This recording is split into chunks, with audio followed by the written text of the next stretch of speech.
Hello, so now we're going to talk about packing for airport and travel assignments and some tips and tricks I learned on the way.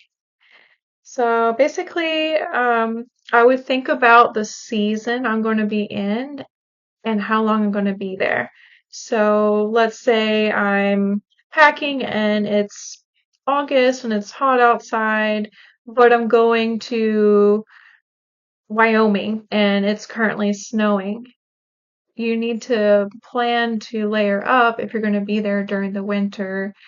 Also, if you're going to be there for 6 months, you need to also pack for warmer weather.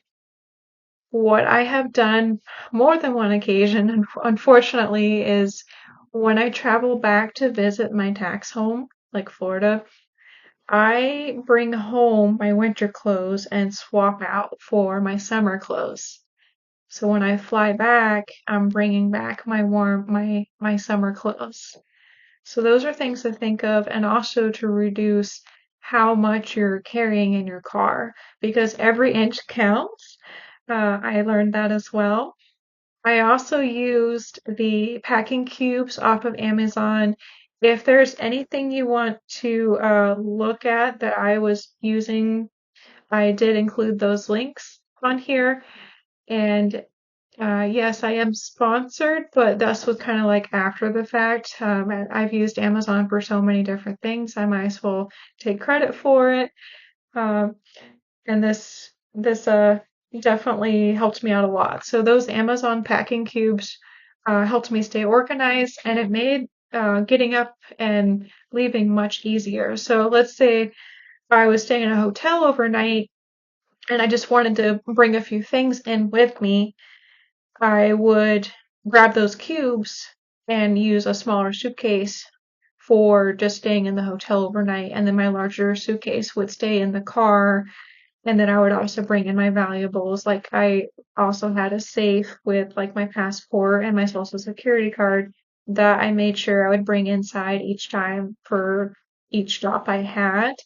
But definitely have like a getaway bag for just bring it into the hotel because you don't want to lug in all that stuff every single time. It does get tiring, especially on your third day of driving or so. If you are flying, those cubes are amazing as well because you just take those cubes and you pop them into your drawer of the furnish finders you're staying at. And then when you go to leave, you just stick it back in your suitcase. There's no folding or anything. You just throw it in there and it's organized. You know, okay, this is my socks or this is my shirts cube and so forth.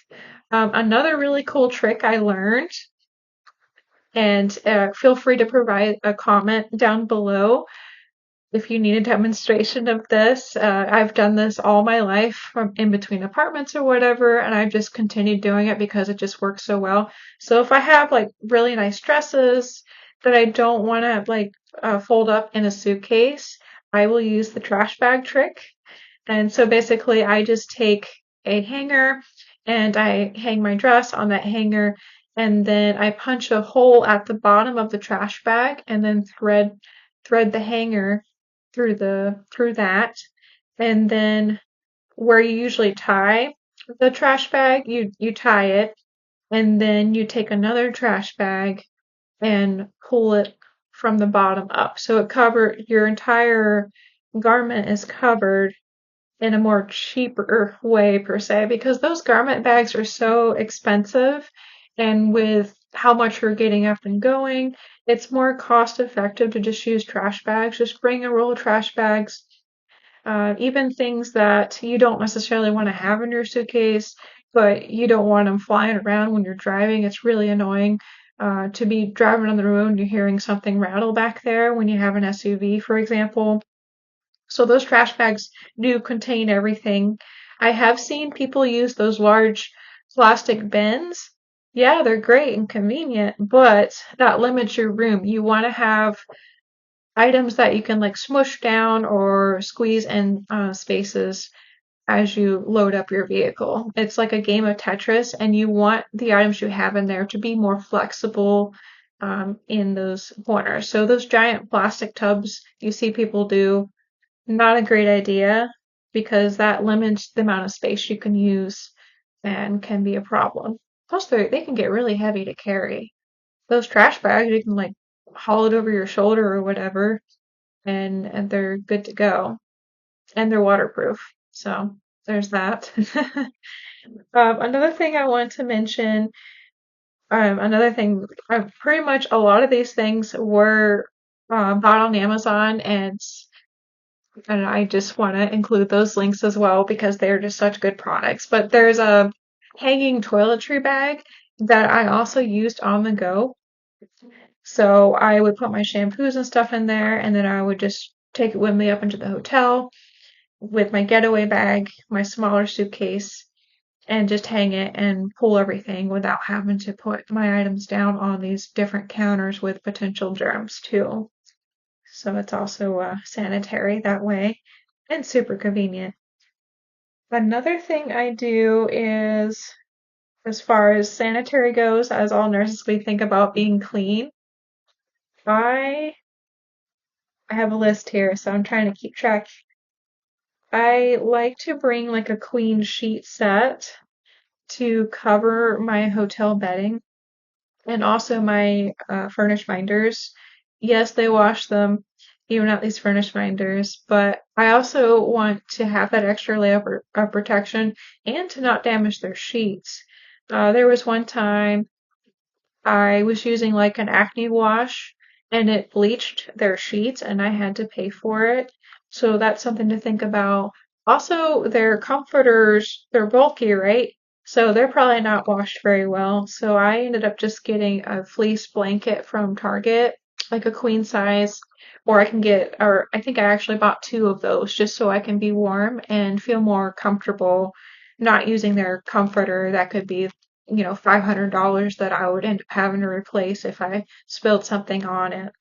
I also brought my own pillow. I learned the hard way on my very first assignment that pillows do matter, and you want to have the pillow that you're used to, or you're not going to get sleep.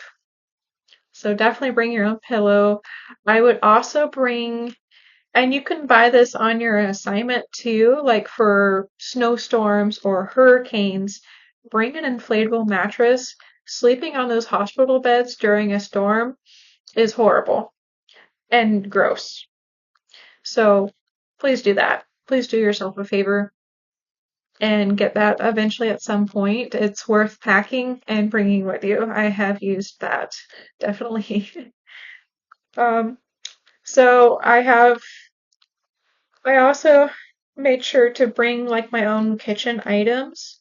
So there is a cool gadget for kitchen tools that I've included in the link, and it has like a cheese grater, cookie cutter, whatever, and it's all like one tool and it's portable and small. And I'm not using the Furnish Finders tools because I don't know how well they were washed.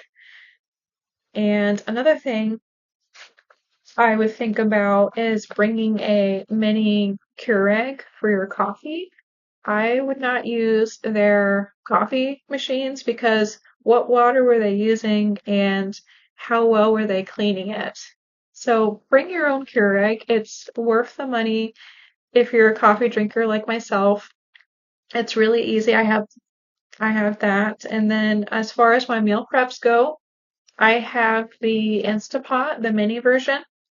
And I did not really have to use the stove or worry about a stove because I just used that. And it's my own items, and I don't have to worry about cleaning it at the end when I go to move out. I also brought my own towels. And then I mean, this was kind of excessive, but I just wanted to make sure I was able to have a decent TV. So I bought a small Roku TV from Target that I carried with me on every assignment, and it was amazing. I loved having that. But if you don't have the room, don't stress about it. I would just get a Roku stick and then just stream off of there. I wouldn't necessarily log into these other places' TVs because you're leaving your information on there. And if you forget, then someone else will have that login information. and be bumming off you. So do yourself a favor and do that. I also learned the hard way that from being in Florida that I needed a humidifier. I was used to moisture and then suddenly I did not have moisture.